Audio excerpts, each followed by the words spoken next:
This video is brought to you by WorldSoccerShop.com, offering the world's largest selection of authentic jerseys and apparel for both club and country. Hey guys, Josh from SoccerReviewsForYou.com, bringing you a first look plus on-feet video of the all-new New Balance Furon Pro. Now inside the box, they do include a shoe bag to go along with the shoes themselves. The bag is black in color with orange New Balance Furon branding on the front. The back of the bag is left completely blank, and it doesn't have strings, so you can't wear it as a backpack, but it does have the little tie at the top, so you can seal the top of the bag when you actually put your shoes inside. Other than that, all you're going to find in the box, as you guys can see, are the shoes themselves. So we'll get these guys out of the box really quickly, and we'll take a closer look at the New Balance Furon Pro, which is one of two new high-end models on offer from New Balance, who is essentially taking over for Warrior. For those that don't know the backstory, Warrior entered the soccer cleat market a couple years ago. They've always been owned by New Balance, and due to the success they've had in the soccer world,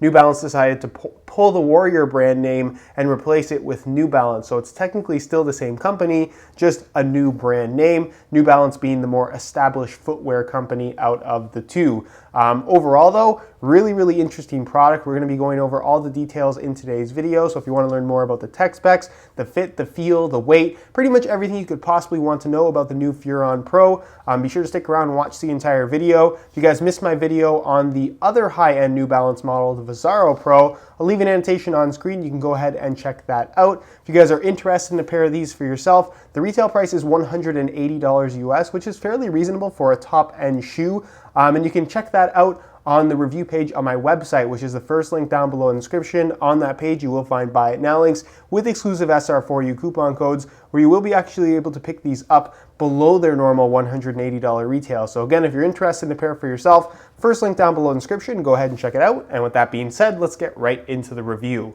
So what's on offer with the Furon Pro, and how does it compare to not only the Vizaro Pro from New Balance, but also other shoes on the market, both past and present?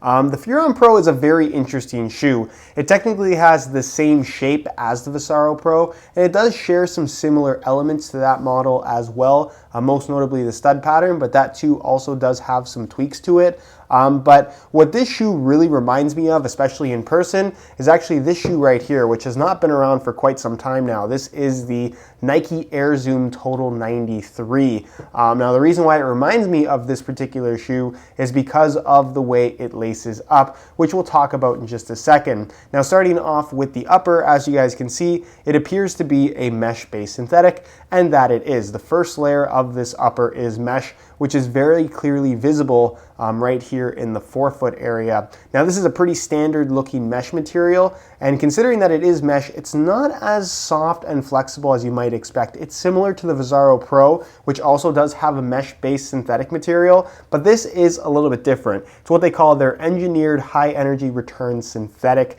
/ mesh. And the reason why they call it high energy return is because it's a little bit thinner than what you're going to find with the Vizaro Pro, and really doesn't have a padded sensation to it. It's going to compare to something like the Nike Mercurial Vapor 10, for example. That's just a very thin synthetic with no extra padding whatsoever. That's the vibe that this shoe gives off, and you can see that mesh material spans from basically right here at the back of the heel, going all the way through the medial side of the midfoot, the forefoot, the toe box area, and then there's a seam that's kind of hidden here. You can see the cross stitching right there, and then from here back, it transitions into this kind of woven nylon material, which is pretty often found on running shoes, especially from the New Balance brand. So you have two parts to the synthetic material. Like I said, it's thin, it's flexible. Based on how it feels, it doesn't seem like it's going to stretch very much at all, so it's not going to be quite as pliable as what you're going to find from the Vizaro Pro with its more Nike Skin-esque synthetic upper, if you will. And then on top of that base layer of mesh with a very thin fused on synthetic layer, that has a slightly waxy finish to it. So the finish, I would say, is similar to the Vizaro Pro in terms of the amount of grip that you're going to get on the ball. There's some extra grip, but not a lot, with, of course, no extra bulk. And then you have this orange part that kind of is scattered on top through the midfoot and tongue area. This is what they call their ultralight Phantom Fit cage. You can see the Phantom Fit branding right there. And again, it's very thin. It's an extra layer of material that's fused on, and it's a little bit more rigid than you might expect it to be. It almost has this kind of semi-hard plastic sensation, which makes this shoe feel a little bit stiffer than I was honestly expecting, especially on feet for the first time, and we'll talk about that more a little bit later during the on feet portion of the video. But as far as responsiveness and just having a nice lockdown feel when your foot is inside the shoe, that is exactly what the New Balance Furon Pro is all about. So again, if you're looking for a nice responsive sensation, again, something that I would say is going to be most similar in feel to something like a Nike Mercurial Vapor 10, that's exactly what you're getting here with the Furon Pro. Now moving on to the lacing system, the main reason why this shoe reminds me so much of the Air Zoom T93, it has what they call a burrito style tongue. It's just what it's called. I know it sounds a little bit goofy, but that's what they call it. So essentially how this works is you have a cut off here on the medial side of the shoe. That's just one section. And then here, on the lateral side of the shoe, and then on the medial side, you can see it goes from the bottom and then loops all the way around and then curls underneath the lateral side. So it's one continuous piece of material. So you have one single lace hole on the lateral side and then two lace holes on the medial side. So it's a lacing system that is pretty much exactly the same as what you find here on the Air Zoom T93. Again, the lateral side cuts off right here, medial side comes from the bottom, and then loops underneath. Now the New Balance Furon Pro is significantly thinner, and I would say the synthetic material is a little bit nicer than what you're gonna find on the Air Zoom T93. It should be. This is a significantly older shoe. But just to give you guys an idea of how this actually looks, I've removed the laces here, and this is basically it, guys. If you take this out, take this flap out, which you're not supposed to do, it actually ends up looking a lot like an F50 Tune-It when you do this. But anyways, that is the continuous piece of material. So it's not a one-piece upper, but it's pretty seamless in that you don't have a separate piece stitched to the bottom to form the tongue. It kind of just rolls over top of your foot and creates a very interesting type of sensation. So the only overlapping material you're gonna have is pretty much right here in this section where, as you guys can see when I pull the tongue out, that's where it sits. So from right about here, that's where you're having the only overlapping material on the foot, which is not a big deal because it's not one of those areas of the foot that you're using all that often to make contact with the ball. But what you're left with right here is a very, very clean surface, a single piece of material to hit the ball with, which is kind of what they were going for with this lacing system. And again, you can see you have the single lace holes here on the lateral side, and then the side-by-side lace holes on the medial side, so the laces can actually cling to the upper and hold your foot locked in place when you do pull those laces tight. The inside of the shoe, just while I have this shoe out here with the laces removed, does have a nice synthetic suede liner across the entire inside of the shoe. So while the upper is fairly stiff at first, it does have a nice comfortable feel against your foot on the inside of the boot. As far as the rear portion of the shoe is concerned, it does have an internal plastic heel counter, which hopefully you guys can hear, but it is in fact there. The heel lining material is actually a smooth synthetic suede, which is really, really nice, very comfortable, and pretty much exactly the same as what you're going to find on the Vissaro Pro model, although I would say it does have a slightly different cut in the heel and that this does have a little bit more of a deeper fit. The insole is non-removable. It's glued in just like the Vissaro Pro as well, and it's a little bit difficult for me to show you guys, but it is New Balance Revlite foam. So the Vissaro Pro has their fresh foam material. This has Revlite foam, which isn't quite as spongy when you slide your foot inside. It's more of a kind of firmer, responsive type of foam, and it feels very, very good. It's a little bit unusual that it's not removable. That's kind of the norm for top-end shoes, but they have glued it in, which is probably better in the long run in terms of overall responsiveness. And in reality here, if you really, really wanted to rip this out, you probably could, although I really wouldn't recommend it. But overall, the step in comfort, didn't have any issues with the insoles. It feels very, very good. It's not quite as kind of cushioned feeling as what you're going to get from the Vissaro Pro, but it's still above average as far as underfoot cushioning in a pair of soccer cleats is concerned,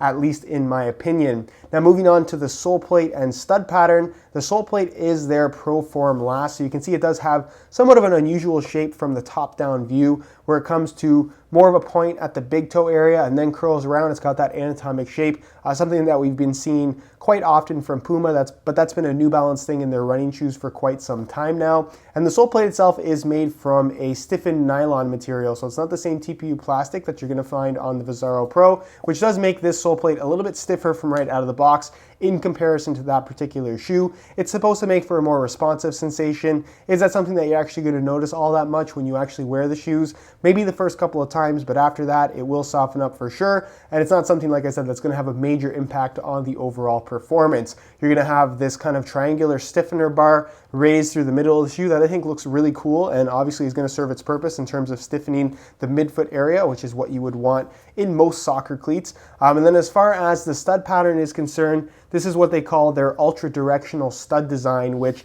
is a little bit different, mainly in the heel in comparison to their Visaro Pro model. So you pretty much have the same layout from here forward in comparison to the Visaro Pro. The only difference is, of course, the studs are a little bit more angular, a little bit more aggressive in terms of their design, and slightly slimmer in profile. So I expect these to dig into the ground a little bit better and just feel slightly more aggressive. Again, I don't think the difference in performance is going to be significant, but they will feel slightly different, if that makes any sense. You can see right here, you don't technically have a stud, it's just part of the nylon sole plate, which is kind of a cool little design element. It's not quite as long as the rest, but it should do the job as far as keeping the forefoot nice and stable, just having that flat sensation underfoot overall on firm natural grass playing surfaces. And then moving on to the heel, you're going to find that it has a 2-stud layout, so something we have seen before from Nike in the form of the Vapor 8 and the Vapor 9. They've since gone away with that, going back to 4 studs, but this one does have 2 studs in the heel, unlike the Visaro Pro that has a more traditional 4-stud layout. So 2 studs,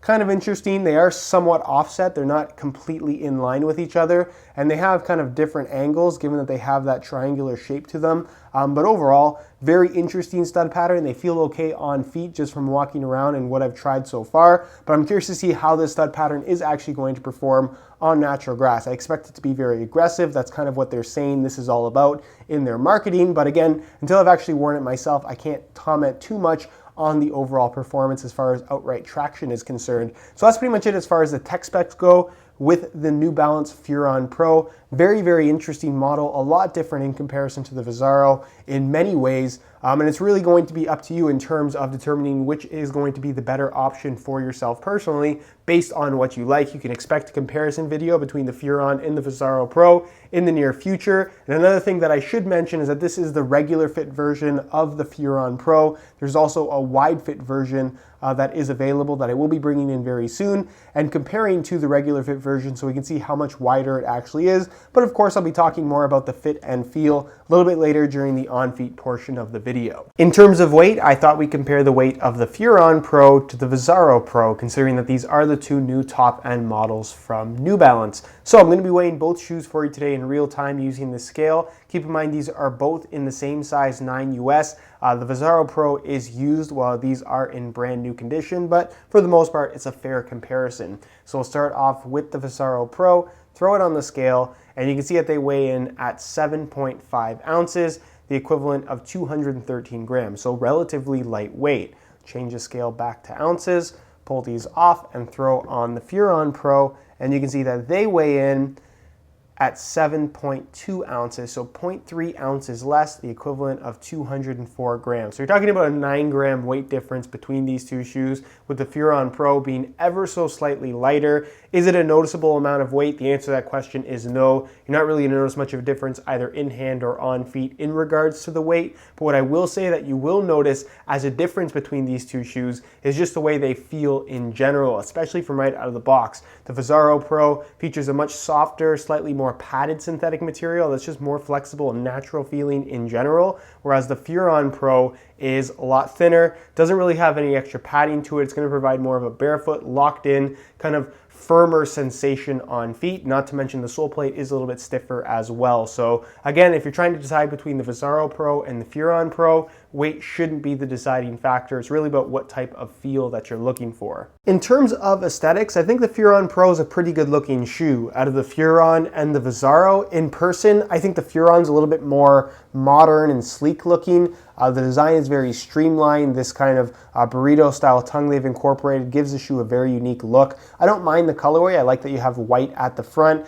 and considering that it does have a pretty rugged top layer of this fused on kind of plasticky material, I think that it's going to be fairly easy to keep clean. There is some texturing here due to the actual mesh base layer, but for the most part, it remains fairly smooth. I like that you can see the fibers in the actual Phantom Fit cage here on top, especially against that white background. You have some change up in the texturing here with a different material at the heel. You have blue in the liner, blue in the laces. The New Balance branding is all blue. And then of course you have the blue, orange, and white in the sole plate as well. And overall, I just think it's a pretty interesting looking shoe. I can't say it's the best looking shoe I've ever seen, but I don't mind the look personally. With that being said, I'd be curious to hear what your opinions are. What do you think of the Furon Pro? What do you think of the appearance of the New Balance brand and their shoes in general? Do you like how they look? Why or why not? And with that being said, let's move on to the on-feet portion of the video so you can get a better idea as to how these shoes fit and of course what the sizing is like. Alright, so here is a look at the Furon Pros on feet. On my left foot I have the stock blue laces that come with the shoes, and on my right foot I have a pair of reflective white SR4U replacement laces. If you're interested in a pair of replacement laces for yourself, the website to go to is www.sr4ulaces.com. Find a direct link to that website down below in the description of this video. Now in terms of how these things fit and feel on feet, it's a tighter fitting shoe, a very thin synthetic, a very firm synthetic, and for the most part, they feel pretty stiff from right out of the box. I don't want to say that they're uncomfortable, but like I said, they are noticeably stiffer, especially in comparison to the Visaro Pro model, which has a synthetic upper that's more padded and just more flexible out of the box in general. The heel especially, I would say, feels very, very firm on this particular shoe, but not necessarily uncomfortable. So I'm curious to see how the break-in process is going to go with this particular shoe. I suspect that it's going to take a couple hours until they start to feel just right. But from out of the box, they fit really well. They just feel a little bit stiffer than I would personally like them to. But again, that's down to the synthetic that they've used, the type of lacing system that they've used, and of course the nylon sole plate, which again are all performance features. So obviously they've intended for the shoe to feel like this to a certain extent. As far as the fit of the shoe is concerned, like I mentioned, it is a tighter fitting shoe, so there's really no extra space on the inside whatsoever. The synthetic material is thin, it wraps your foot very, very closely. You can definitely feel the extra structural rigidity that they've added with that phantom fit cage on the lateral and medial side of the midfoot. So the amount of stretch you're gonna get out of this upper, I would suspect, is very, very little. The way they fit from out of the box is the way they're gonna fit for their entire lifespan. And as you guys can see from this top-down view, it does have more of an anatomical shape in the forefoot and toe box area. They're Pro-Form last, so it does have a decent amount of width in the forefoot and toe box area, despite it not really being able to stretch. So as far as width goes, I would say that they're going to be suitable for most foot types. If you have really, really wide feet, again, they are offering a wide fit version of the shoe that I will be bringing in for review and comparing to this particular shoe in terms of overall width. But like I said, the regular fit version that I have right here seems like it will fit most people. As far as sizing is concerned, I'm wearing my usual size 9 US here, and the fit and the length is absolutely perfect. So if you are looking to order a pair of these for yourself, I would strongly recommend going true to size in order to achieve the best possible fit. Alright guys, that's it for my first impressions of the New Balance Furon Pro. Expect to see more content on this particular shoe on both my YouTube channel as well as my website in the form of a detailed written review in the coming weeks, so look forward to that. Again, if you guys are interested in a pair of these for yourself, I would strongly recommend checking out the review page on my website. It'll be the very first link down below in the description of this video. On that page, you will find detailed close-up images of this exact shoe that I took myself to give you a better idea as to how they actually do look in person, as well as buy it now links with exclusive SR4U coupon codes, where you'll be able to pick these guys up below their normal $180 retail price. So again, if you're interested in a pair for yourself, first link down below in the description, go ahead and check it out. If you have any questions at all regarding the Furon Pro, leave them down below in the comment section, and I definitely will get an answer out to you. If you enjoyed today's video, found it helpful and informative, be sure to support it with a like. Subscribe if you haven't already for daily videos on all the latest and greatest soccer gear. You can find all my social media information down below in the description as well. And other than that, guys, hope you enjoyed today's video, and as always, thanks for watching.